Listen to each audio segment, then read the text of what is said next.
Nawo lamantombazana esontweni lakaShembe bayayazi into abayenzayo. Bayayazi into eyenzayo kahle kamhlophe. Siluke sikhuluma lana siluke esenze ngathi lamantombazane wonke ama-victim, wonke lamantombazane wona innocent, akayazi into, ayazi kahle kamhlophe into ayenzayo. Ngizokutshela something for free. Amadoda kaShembe, yes, mhlambe abakame ekhanda, yes, mhlambe iy'nwele zabo abazigundi njengoba bayeke ikhule, kodwa most of lawa amadoda futhi amadoda afundile, amadoda asebenza kahle, amadoda ahamba ngey'moto ezinhle, amadoda anemizi emihle, amadoda athi ehleli lapha phansi kulola tshani upaka unyonyovu le moto lapha. Leya moto ethe ipaka lapha, le ngane lesiloko nikhuluma ngayo lapha was able to evaluate.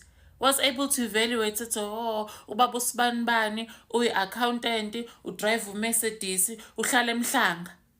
Uhamba leli sonto nje akuyona nje indoda eyisihlupheki, uyindoda e-rich enemali, therefore ngizoshada yena ngeke ngidlale labafana. They know exactly what they are doing.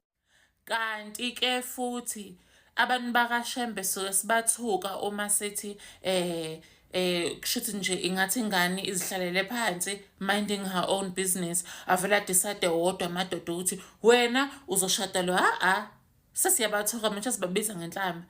Bashelene labantu, uqale wamshela lo, wavuma lo, wamphatha kahle lo, aza decide nje ugele ukuthi ufuna ukushadwa, uready ukushadwa because uzwe impatho yale ndoda azoyishada. Asikhulumi lana ngentombazane ekhalayo engafuni ukushada, no. Intombazane nayo ese-evaluate-ile ukuthi ifuna ukushada. Inabangani vele asebezalile, inabangani vele abawuntanga wakhe asebelalwa. Abangani bakhe baheva isex sebayalala, abangani bakhe bahamba amaklabhi ebusuku. Yena decide ukuthi no, ufuna yena ukushada. Amanye lamantombazane ashada indoda imkhokhela i-school fees, imyisa e-university. Imyisa e-university. Abantu bafuna ukuthuka these days ukuthi amadoda athanda young women. This is not something new. It's not something new. Akusho kuthina ukuthi amadoda athanda nje umzimba ofresh, umzimba oyoung, amadoda athanda umuntu wesifazane soft, amadoda athanda umuntu wesifazane okwaziyo ukuthoba, ehlele umthetho. Therefore, the younger a woman is, the better for her to fit that description. English is not even my mother tongue. It is also not new information to us ukuthi abantu besifazane, they prefer older men because older men are more emotionally matured, older men are more smarter, older men tend to lead the home better. Women love to, feminine women who put value on marriage, they love to be they love to be led. Bayathanda ukuphathwa. Angeke ukukhuluma ngesingisi because isingisi asisizi. Bese khuluma ngepassion. Bese khuluma also passionate isingisi asisizi. Women who put value on marriage appreciate an older man. Because kade waqala ukusebenza, therefore unemali eningi kunowesifazane.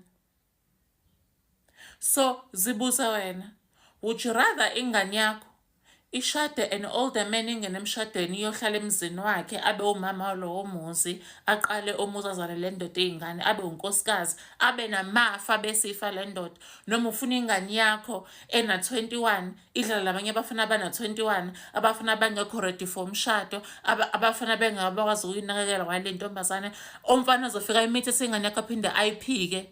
Ayiphike leyo ngane. Ingane yakho has no career, is shamed in community, nje kunzima. What would you rather happen?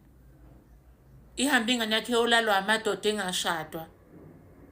And then when she turns 27, she gets the harsh reality ukuthi maybe 27 is a bit of a later age to get married, especially if ungamhlanga kangako. Ezinye zalezi ngane bandla, they are not the best looking, so it becomes harder.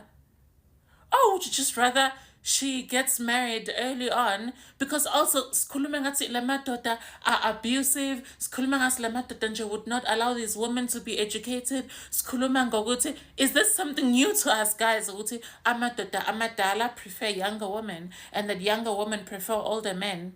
or mhlambe kumbi uma kwenza abantu bakashembe beyenzela mhlambe ey'ntabeni mhlambe because bona they keep intshebe yabo and then they grow out their hair. Manje it just doesn't look too good.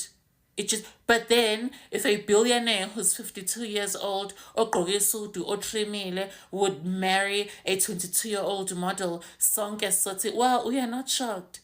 But when the same thing happens in Ziwa Amazulu le, sekuyingxoxo. Nina nithanda iBhayibheli, lithi iBhayibheli before ufuna ukukhipha ispek yesodust, before ufuna ukukhipha idust eyi-1 ehlweni lomunye umuntu, awusosiplangwe leli likuwena kuqala. Hello Mzansi, welcome to Mkosi Mzansi. If today is your first time visiting this channel, please do the right thing and click the subscribe button, and also don't forget to smash the like button. You know, ngiyacela akuvumelana nganoni nga something like nje into lengakavamile ukuthi mina nanoni sivumelane ngento, but I really agree with her kule nkulumo yakhe amayelana nebantu bakashembe or madoda akashembe lagana olashada abantwana labancane.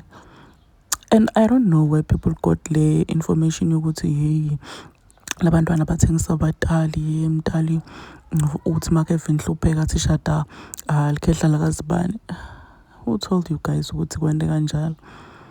And unono rights makathi bayashelana uvele kuyashelwana kujolwe kushadwane. Lento ukuthi ba mtali unikala ngembana yakhe cha mina nama ngikwadi lo ngisonto kaShemba ngasingasonda khona, but I don't know ukuthi where did you guys get that information from? Bese senikhuluma ngabo hey inhlupheko bukela lo likhehla ayintombazane bayashadisa ngelikhehla. Hayi bana, you think ukuthi if umuntu ashadiswe nelikhehla angaba nesiminzi sokuthi aposte kuma social media platforms angafuni? Are you saying ukuthi if lo mntwana aphoqiwe ukuthi ashade naleli khehla bekangaliposta lelo khehla langalithanzi kuma social media akhe?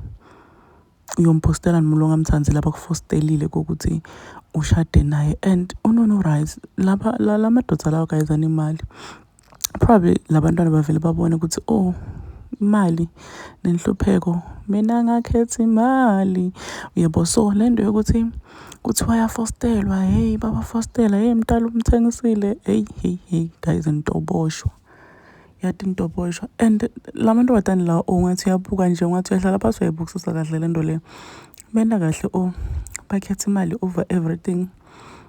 So nini nithi labantu batani la hamba yogana bantwana bokuthi bafana labantu badlala labanganamali futhi hayibo nami ngakhetha imali. Oh, please do comment what you think below down in the comment section. Don't forget to hit the notification bell so that you can be notified whenever I upload a new video. This is the end of my video. I am signing out. Goodbye.